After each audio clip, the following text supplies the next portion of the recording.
Russen setzen über. Was? Halo guys, selamat datang kembali di channel Broview. Masih bersama saya Stephen yang akan menjelaskan alur cerita filmnya. Kali ini saya akan menjelaskan alur cerita film yang berjudul Stalingrad. Film ini mengisahkan tentang sekelompok prajurit Rusia yang berjuang mempertahankan sebuah bangunan penting dari serangan musuh Jerman. Tak lama, mereka bertemu dua wanita yang belum sempat mengungsi dan kisah asmara pun terjalin. Seperti apakah kisahnya? Langsung saja, sebelum masuk ke ceritanya seperti biasa siapkan apa? Ya tentunya Kopai dan Woodbray untuk menemani kalian dalam menonton alur cerita film ini. Dan sekarang kita masuk intro.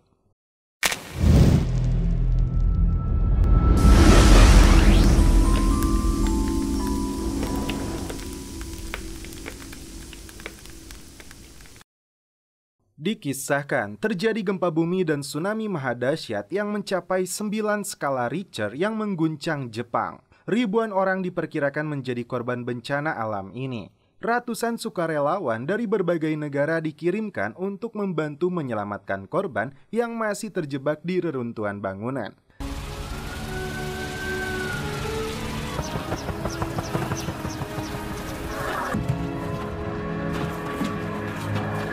Di sebuah gedung tercatat ada 5 orang yang masih terjebak reruntuhan dan mereka semua adalah warga Jerman.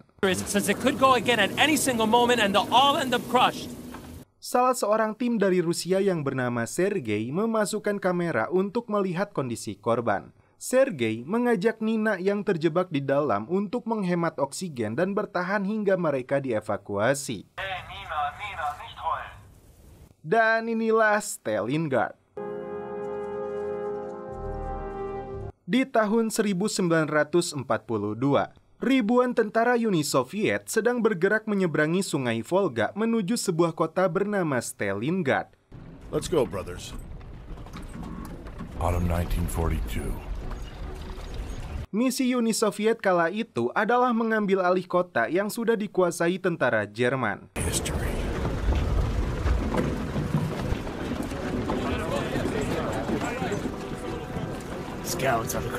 Kapten Gromov dan anggotanya tergabung dalam divisi pengintaian. Pasukan ini harus bergerak lebih dulu dari pasukan utama. Mereka mengemban misi untuk menghancurkan detonator yang berada di sekeliling kilang minyak. When we're there, we sneak in. Then it's a coin toss. Right away, we kill every single one right then and there. Seorang komandan Jerman bernama Kapten Peter Kahn bertugas mengawasi lokasi ini.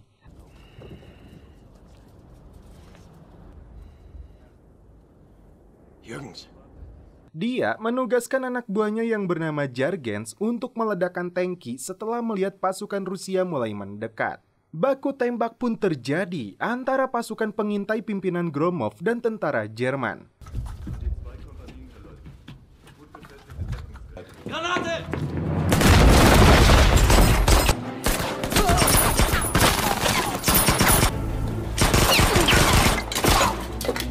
Found you, you bastard.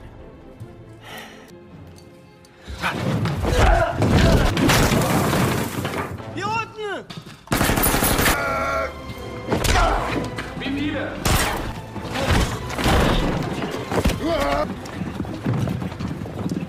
Dan ini yang akhirnya dilakukan Peter Kahn.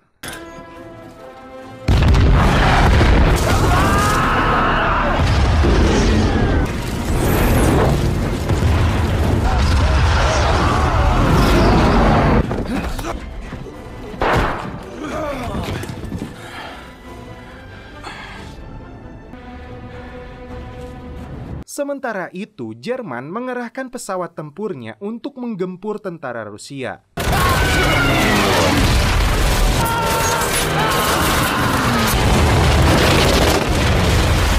Kembali ke Kapten Gromov dan anggotanya yang menemukan seorang komandan artileri yang tergantung seperti hiasan Natal. Dia mengaku disandra oleh para Kraut atau istilah dari tentara Nazi Jerman ketika dia sedang tertidur. Di lokasi ini, Gromov dan anak buahnya berhasil membebaskan seorang gadis bernama Katya. Who the devil are you? Well then, let's do some fighting. Saat Gromov sedang berada di atap bangunan, tiba-tiba sebuah pesawat Jerman yang tertembak meluncur tepat di hadapannya. Salah seorang anak buah Gromov yang bernama Chevanov adalah sniper handal. Looks like they made a nest. Those filthy birds. Gromov diperintah oleh atasannya untuk mempertahankan lokasi ini hingga 3 hari ke depan. Katya membantu Gromov dan anak buahnya untuk kebutuhan amunisi perut mereka. That's great. Looks like the fastest bitch works. Gromov memerintahkan anak buahnya untuk melemparkan jenazah tentara Jerman yang bau busuk keluar rumah. Sementara itu, pasukan Jerman yang dipimpin oleh seorang kolonel berada di sebuah markas yang tidak jauh dari lokasi Gromov. Kolonel marah kepada Peter Kahn karena telah meledakkan kilang minyak tanpa menunggu perintah darinya. Also, Sie werfen unsere Leute aus dem Fenster, dann sollten wir ihnen auch eine Lektion erteilen. Di sisi lain, Kahn seringkali mengunjungi wanita Rusia yang bernama Masha karena wajahnya sangat mirip dengan mendiang istrinya. Who is that? Meine Frau. Ich komme wieder. Seorang prajurit laut menolak perintah Gromov untuk mempertahankan bangunan ini. Dan ini hukuman tegas yang diberikan Gromov. Tiba-tiba mereka melihat pasukan Jerman mengumpulkan seluruh penduduk kota ini di tengah alun-alun. Fragen Sie sie, ob sie Jüdin ist. Don't let this take her! We're not Jews! Please let my girl go! Please let her go! Kahn berusaha membujuk kolonel untuk membatalkan perbuatan keji ini. Usaha dia gagal. Kolonel tetap pada keputusannya. Do something! Just shoot! Or else the...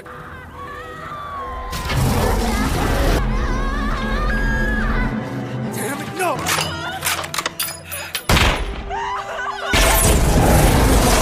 You burn in hell, you fucking... Dan ini yang dilakukan pasukan Rusia.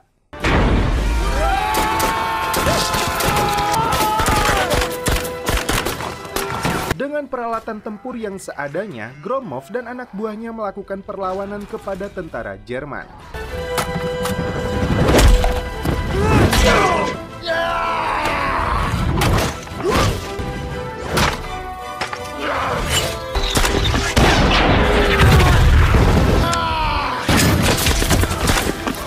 Tiba-tiba, mortir Jerman ditembakkan.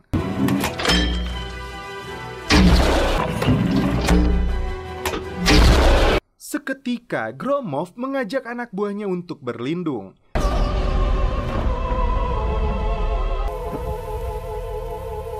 Setelah pertempuran singkat itu, Peter Kahn memilih untuk mengunjungi Masha dan mereka pun celepot. Di saat yang sama, seorang prajurit Rusia bernama Nikiforov yang terluka di lehernya mendapat perawatan dari Katya. Rupanya, sebelum menjadi prajurit, Nikiforov terkenal di kota Stalingrad ini sebagai penyanyi tenor. Gromov kembali mendapat sinyal Jerman akan melakukan pengeboman di sebuah lintasan. Pertempuran tadi itu menewaskan 14 tentara Jerman, sedangkan dari pihak Rusia berjumlah 6 orang. Nikiforov ditugaskan untuk merampas senapan mesin dari tangan Jerman yang mereka temukan dari bangkai pesawat. Hanya dengan menggunakan sebuah pisau, Nikiforov berhasil menghabisi 3 tentara Jerman. Di keesokan harinya, Katya membawa sebuah peluru untuk meminta Chevanov mengajarkannya menembak. Tiba-tiba, dia melihat seorang tentara Jerman yang sedang mengambil air. Seketika, Katya dibantu Chevanov menembaknya. Kapten Gromov langsung marah karena perbuatan itu tidak sesuai dengan etika perang. Chevanov begitu membenci Jerman, terlebih setelah kakak perempuannya menjadi korban pemerkosaan oleh mereka. Green. Luckily, she was left-handed. Malam itu, Kapten Peter Kahn yang sedang santuy di kamar Masha dikejutkan dengan kedatangan kolonel. Ketika tentara lain sibuk berperang untuk merebut benteng Rusia, Peter Kahn sudah menaklukkan gunung kembarnya. Komandan tertinggi menurunkan perintah untuk mengosongkan zona pertempuran. Seluruh warga Stalingrad harus meninggalkan kota ini. Katya yang genap berusia 19 tahun meminta kepada Gromov untuk diterima menjadi sukarelawan bertempur bersama mereka. Happy birthday. Gewehr hat sich festgefahren. Wir brauchen eine Zugmaschine. Ratusan misil jarak jauh ditembakkan ke arah pasukan Rusia.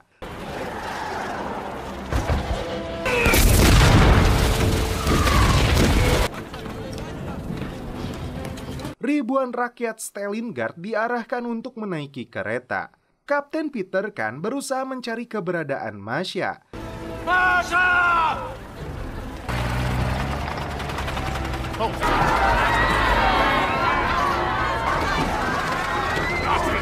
Masha! Steig auf! Memakai sebuah bangkai meriam yang tidak bisa dibelokkan, pasukan Gromov berhasil meledakkan gudang amunisi milik Jerman. Let's fire.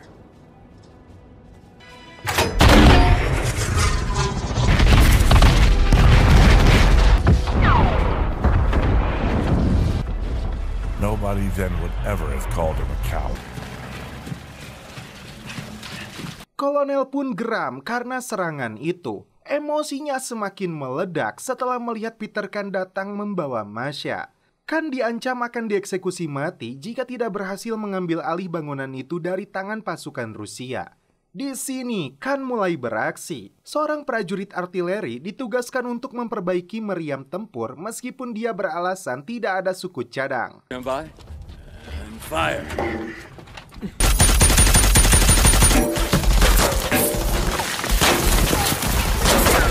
Seluruh prajurit Jerman dikumpulkan sebelum serangan dilakukan. Verstärkung. Jawohl, Herr Hauptmann. Gott mit uns an dieser Stelle. Ich frage euch.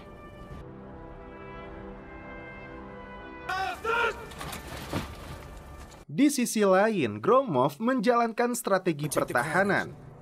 I'm taking the mid. Anak buahnya berlindung dan membuat perangkap di antara tumpukan mayat. Tak tanggung-tanggung, Gromov membalur wajah dengan darah asli untuk menyamarkan dirinya. Saat pasukan Jerman masuk, ini yang terjadi.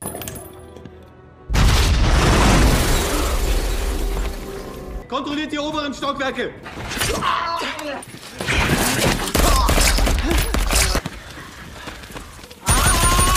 Gromov sendiri sudah berhasil menodong Peter Kahn.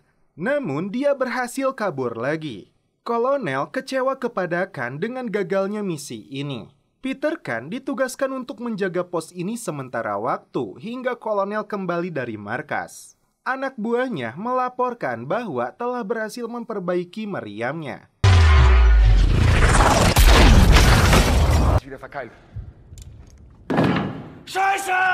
Katya dan Gromov berhasil selamat dan mereka pun celepot. Katya seakan sudah menjadi bagian tubuh dari prajurit Rusia ini. Nyawanya jauh lebih berharga dari nyawa mereka sendiri. Dengan makanan seadanya, mereka membuatkan kue ulang tahun untuk Katya. Happy birthday. Nikiforov didaulat menyanyikan sebuah lagu untuk merayakan momen ini. Sebuah bak dengan air panas dipersembahkan untuk Katya. 6 orang prajurit Rusia yang tersisa ini duduk santuy sambil menikmati Udbray. Setidaknya itu yang bisa mereka rasakan di setiap detik ajal yang bisa menjemput. Okay, I'll start it now. This was my lookout point.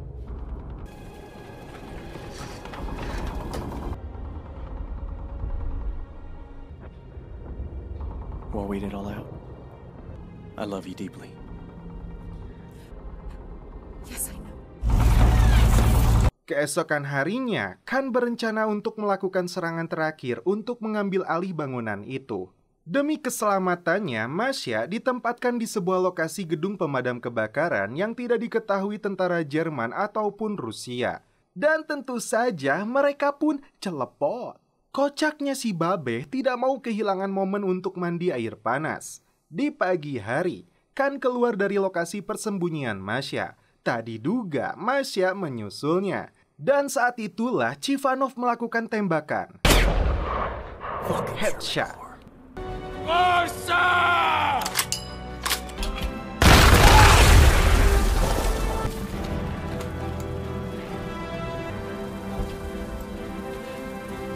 Tak diduga Kahn berada persis di belakangnya.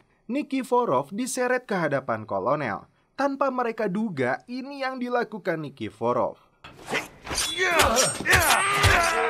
Kolonel Jerman ini tewas seketika. Ribuan pasukan Jerman dengan tank tempurnya sampai ke lokasi ini dalam misi menghancurkan jembatan yang dibangun Rusia di atas sungai Volga. Peter Kahn meminta semua tank untuk mengarahkan moncongnya tepat ke bangunan yang dijadikan markas Rusia. Sergei meminta Katya untuk berlindung di lokasi itu yang cukup jauh dari markas mereka.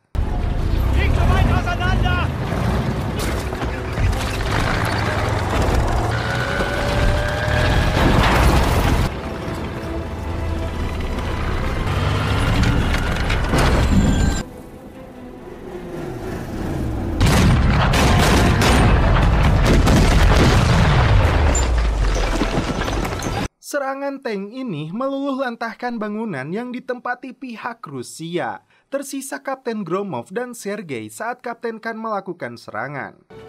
Ruski! Steh auf.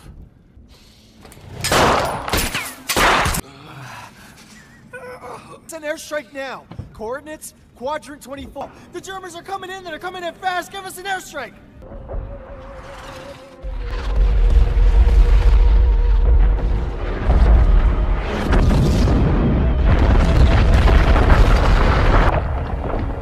Akibat serangan udara ini, mereka semua tewas, termasuk ribuan pasukan Jerman yang berada di lokasi ini.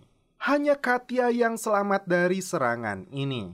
Bulan November tahun 1942 menjadi bulan yang kelam bagi kota Stalingrad.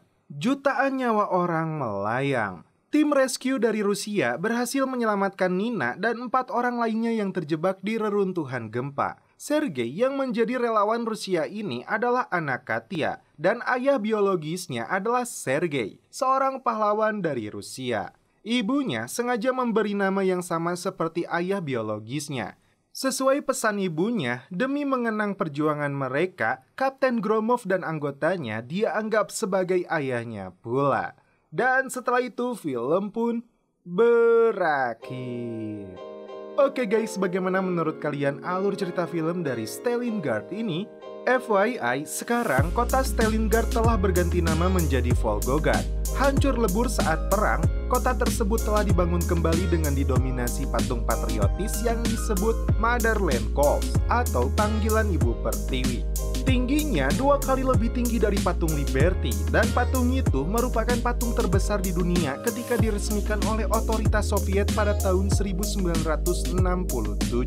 Dan bahayanya, karena monumen baja dan semen berbobot 8.000 ton itu dibangun di atas tanah liat, ia mulai miring. Jika ada angin kencang, patung itu bisa bergoyang. Namun akan bergoyang lagi ketika kalian menontonnya dengan secangkir kopi. Suruput dulu.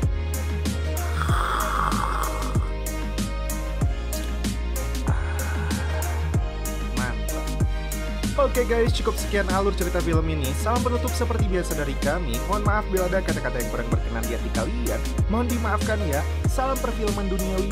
Keep enjoy.